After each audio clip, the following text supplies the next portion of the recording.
Hi, I'm Courtney, Stampin' Up demonstrator in Australia.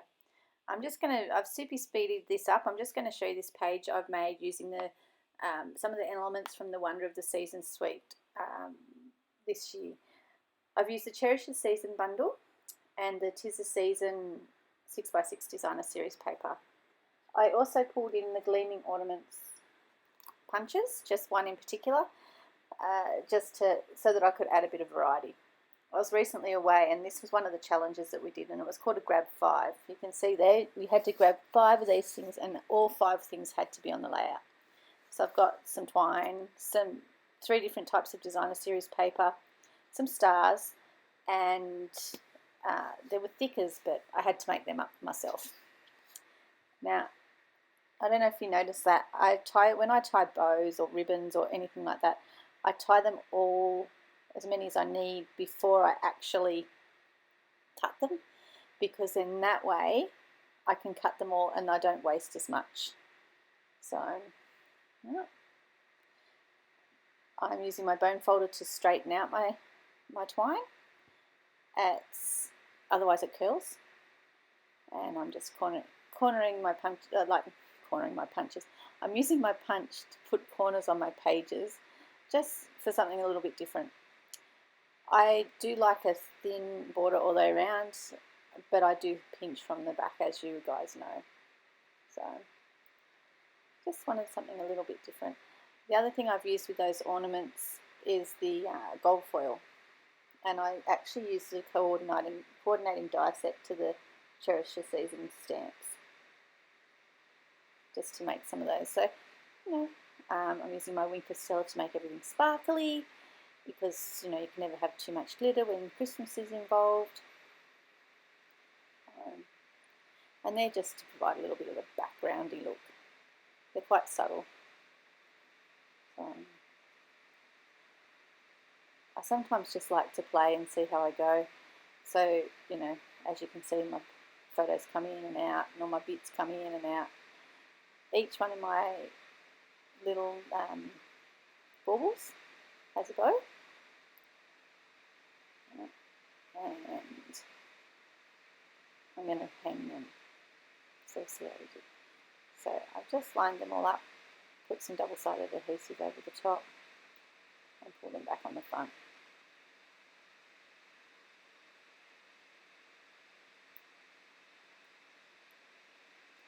Ferret tape, 2 different ways to use it. This way in particular, I stuck it down, stuck my bit of twine on it, and used it to stick my ball over the top.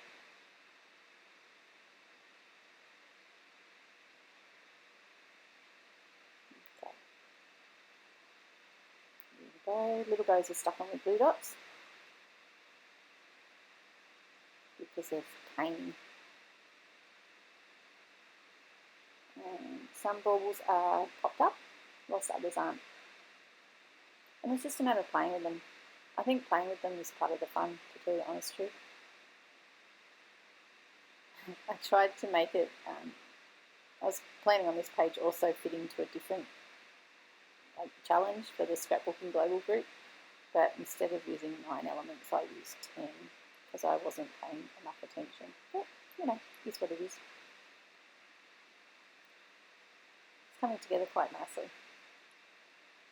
What sort of things do you guys like to do when you're playing with your scrapbook pages? I just like to play. They all take me hours to do, as you can imagine, mainly because I never know where I'm starting. I just sort of pluck out the photo and go from there, and then try and make things work around.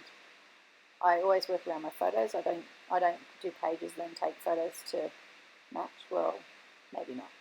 Sometimes if there's something I really, really love that someone else has done and I feel like creating my own version of it, then I will, but it's not what I usually do.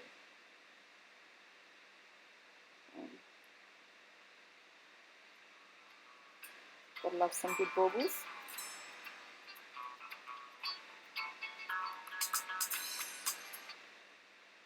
Get them all on there. And looking pretty slick. Okay, so just make sure they're all stuck down nice and firm.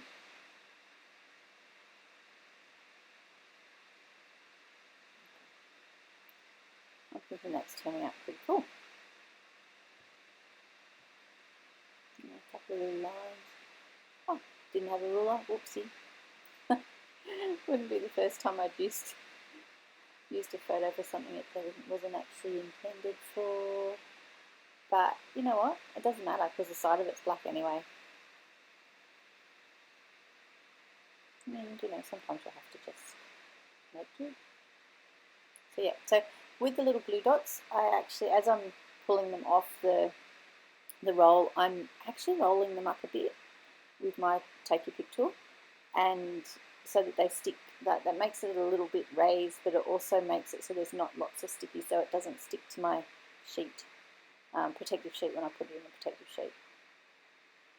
So I just wanted all my little bows to sit on there quite nicely, which I think they do, and of course I forgot one because I was only doing 9. There we go. Okay. One more bobble. Make it match all the others. Now, I'm not sure if you saw the Wonder of the Seasons Memories and More card pack. It's got a huge number of cards in it. There's actually 48 of them. They're all different sizes, a couple of different sizes, and it's for making photo albums. So I needed a nice big title, and I wasn't sure. We've got some really nice fonts, and we've got some really nice alphabets that we can use to make titles, but I wanted something that wasn't the same as my last page that I did, or the next page I was going to do. So just so because I had a bit of variety, I could actually use some of the cards from that. One of the things that this page needed was a staple, because that was one of the grab 5 items. So I did some fussy cutting and used one of the cards, and then I just stapled it on. I also used some words from the cards for the titles. I didn't realise, I'm really sorry about my placement there for where I was trimming. So I looked at that and then I thought, oh, that looks good. Celebrate the season with the fussy. I just did the fussy cut around it and popped it on there. So I think it turned out pretty cool. I know a lot of people will often use old Christmas cards when they want to pull something up, or stamp a nice big image, or anything when they want a different title. So, whoops. Now, I wasn't just ad-libbing cutting this into a funny shape. It did actually have like a pattern on it for me to cut around. So, and then I used that as my staple. Because I stapled it on. So, yeah, I think it's turning out quite slick. If you haven't watched any of my videos before, you'll see me do this on every scrapbook page, because it's the easiest way I find to make sure I'm straight. I always stand up when I scrapbook to place big items so that I can eyeball them correctly when I'm standing straight over the top. You'll see it on my other videos. I will do it like I'm doing it here for photos. And what I'm doing is I'm just pulling a little bit of adhesive off, the tape off the adhesive, just so that I can line it up while it's not particularly stuck anywhere. And it means that I usually end up with a fairly straight line. There's nothing worse than when my mum comes in with the page and goes, oh, that picture's crooked on there. It's like, oh, I did that deliberately, Mum. She's like, we couldn't have, because it's only a little bit crooked. Oh, have a bit of multi-purpose glue. So now, just checking off that I had everything. Well, I didn't have stickers, and my friend who set the challenges was actually quite determined that there was going to be stickers on there. I like it. What do you think?